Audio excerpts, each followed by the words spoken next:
નમસ્કાર, આપ જોઈ રહ્યા છો નેશન પ્લસ ન્યૂઝ. હું છું આપની સાથે હેતલ ભગત.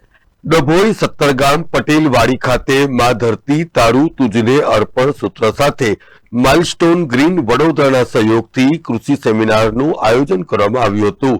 આ પ્રસંગે મોટી સંખ્યામાં ખેડૂતો ઉપસ્થિત રહ્યા હતા અને પ્રાકૃતિક ખેતી અંગેનું જરૂરી માર્ગદર્શન પણ મેળવ્યું હતું. ભારત એક કૃષિ પ્રધાન દેશ છે, પરંતુ હાલમાં ખેડૂતો રાસાયણિક ખાતર અને દવાઓ ઉપર ખેતી કરતા હોય છે, જે અંતે સ્વાસ્થ્ય માટે પણ હાનિકારક નીવડે છે. ભારત સરકાર પણ પ્રાકૃતિક ખેતી તરફ ખેડૂતો વળે અને ખેતી કરે તેવો આગ્રહ સેવી રહી છે. ત્યારે આજ રોજ ડભોઈ સત્તરગામ પટેલવાડી ખાતે ખેડૂતોને પ્રાકૃતિક ખેતી તેમજ સંજીવની ધરામૃતના ઉપયોગથી જમીનનું બંધારણ સુધારવા હેતુ કૃષિ સેમિનારનું આયોજન કરવામાં આવ્યું હતું. આ સેમિનારમાં વૈભવ પંચાલ, જે કૃષિ અનુસ્નાતક અને કૃષિ સલાહકાર છે, તેમના દ્વારા માર્ગદર્શન પૂરું પાડવામાં આવ્યું હતું. આ પ્રસંગે ડભોઈ પીએસઆઈ કેડી ભરવાડ, નગરપાલિકાના પ્રમુખ બિરેન શાહ સહિત ડભોઈ તાલુકાના આસપાસના ખેડૂતોએ ઉપસ્થિત રહીને પ્રાકૃતિક ખેતી અંગેનું માર્ગદર્શન મેળવ્યું હતું.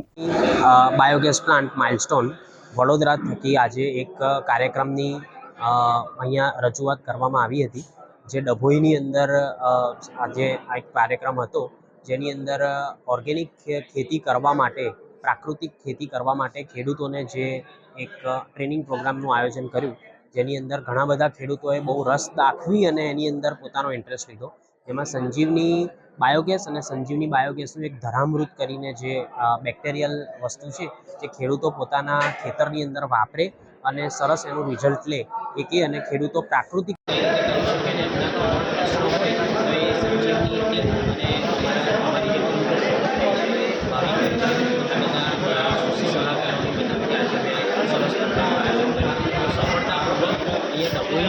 વિસ્તારની અંદર પણ જાગૃતિ અભ્યાસ કરીને સરસ 3 કલાકની માહિતી આપણે કરી છે.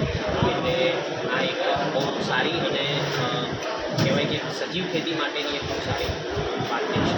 ધન્યવાદ. Uday Pandya, nation plus news, Dabhoi. સમાચારોનો સતત અપડેટ મેળવવા માટે અમારી નેશન પ્લસ ન્યૂઝની યુટ્યુબ ચેનલને સબસ્ક્રાઇબ કરો, બેલ આઇકન દબાવો અને જોડાયેલા રહો ફેસબુક, ઇન્સ્ટાગ્રામ અને ટ્વિટર પર.